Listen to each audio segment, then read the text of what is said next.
नमस्कार, स्वागत है आप सभी का। आप देख रहे हैं डैन न्यूज और मैं हूं आपके साथ गणेश। थाना एतमादौला पुलिस और सर्विलांस टीम को बड़ी सफलता हाथ लगी है। पुलिस ने एतमादौला में हुए ट्रिपल मर्डर का खुलासा करते हुए आरोपी सुभाष और वकील को गिरफ्तार कर लिया है। आपको बता दें कि एतमादौला के नगला किशन लाल में 3 लोगों की निर्मम तरह से हत्या कर उनके शवों को जलाने का प्रयास किया गया था। वहीं पुलिस ने मात्र 24 घंटे में घटना का खुलासा करते हुए आरोपियों को गिरफ्तार कर लिया है।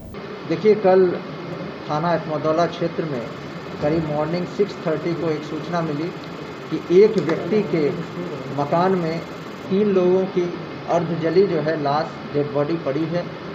इस सूचना पर तत्काल सभी अधिकारीगण एडीजी महोदय, आईजी महोदय, मेरे स्वयं द्वारा एसपी सिटी, सीओ, एसओ के द्वारा घटनास्थल का निरीक्षण किया गया और घटना से जो डेड बॉडी थी उसको तत्काल कब्जे में लेके पंचायतनामा पोस्टमार्टम की कार्रवाई की गई। इस घटना के बारे में चूँकि परिवार के तीनों लोगों की डेथ हो गई थी, हमने हमारी फील्ड यूनिट और डॉग स्क्वाड ने भी विजिट किया था।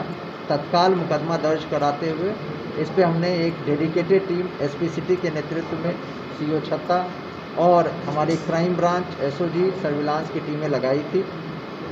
आज रात्रि में इस घटना का सफलतापूर्वक अनावरण करते हुए घटना में शामिल 2 अभियुक्तों के साथ हमारी टीम की मुठभेड़ हुई, जिसमें दोनों अभियुक्त सुभाष और वकील दोनों घायल हुए और हमारा एक कांस्टेबल अनूप वो भी उनकी गोली चलाने से घायल हुआ है। तीनों को हमने अस्पताल भेजकर उसका मेडिकल एड करा रहे हैं।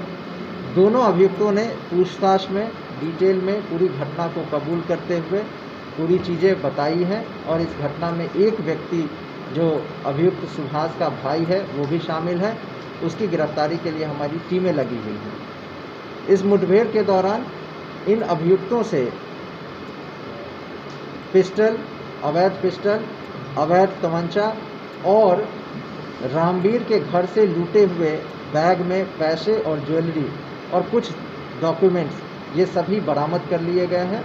साथ ही साथ इनके पास से जो मोटरसाइकिल भी बरामद किया है जो ये दिन भर जिससे वो घूमा करते थे।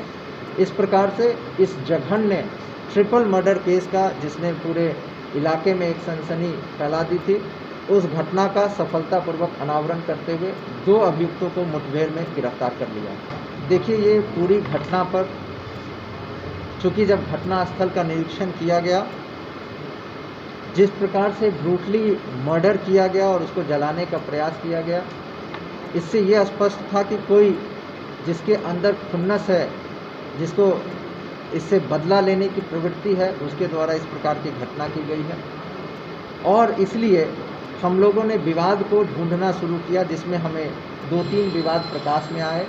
पहला और सबसे इम्पोर्टेंट विवाद था, एक रिटायर्ड आर्मी पर्सनल है नरसिंह पाल, जिसको रामवीर ने अपने बेटे की नौकरी लगाने के लिए 12 लाख रुपए दिए थे और नौकरी न लगने पर वो पैसा वापस नहीं कर रहा था। दूसरा विवाद जो आसपास के लोगों से जानकारी हुई कि इनके आपस में भाइयों में भी है, शायद किसी प्रॉपर्टी को लेके। और इसी प्रकार से इनका तीसरा जो एंगल था वो हम लोग इस प्रकार से भी सोच रहे थे कि क्या इनके साथ कोई अनटुवर्ड लूट और हत्या की घटना तो नहीं हुई। इन तीनों एंगल पे हमारी 3 टीमें स्टार्ट हो गई काम करना। हमने पारिवारिक विवाद को छांटना शुरू किया, इनके भाइयों से बातचीत की और उसमें कोई जो है विवाद प्रकाश में नहीं आया और फिर उस चैप्टर को हमने वहीं क्लोज़ किया। फौजी जो नरसिंह पाल है, जिनके पास पैसे होने की बात थी, उनसे पूरी पूछताछ करने के बाद, डिटेल पता करने के बाद और मौका मुआयना में जो हमें कुछ कागजात मिले थे, डायरी मिले थे, उसका अध्ययन करने के उपरांत हमारी टीम को ये पता चला कि उसमें एक सुभाष नाम का व्यक्ति है जिसके सामने ये सारे ट्रांजैक्शन हुए हैं। और जब भाइयों से बातचीत हुई तो उन्होंने सुभाष को रात्रि में रामवीर के साथ जाते हुए देखा था, जिस पे हम लोगों ने सुभाष और उनके साथियों की जो है छानबीन करना शुरू किया और लोकल इंटेलिजेंस की मदद से ये जानकारी हुई कि ये 2 लड़के वहाँ से गायब हैं, जिनके लिए हमारी टीमें गिरफ्तारी के लिए लगी थी। शाम के समय रात्रि में हमारी सभी टीमें, सर्विलांस टीमें, एसओजी टीम और क्राइम ब्रांच की टीम, कई थाना प्रभारी जब इसके घर पकड़ में लगे थे तो वहाँ रात्रि में मुठभेड़ हुआ, जहाँ 2 अभियुक्त सुभाष और उनका साथी वकील दोनों गिरफ्तार हुए।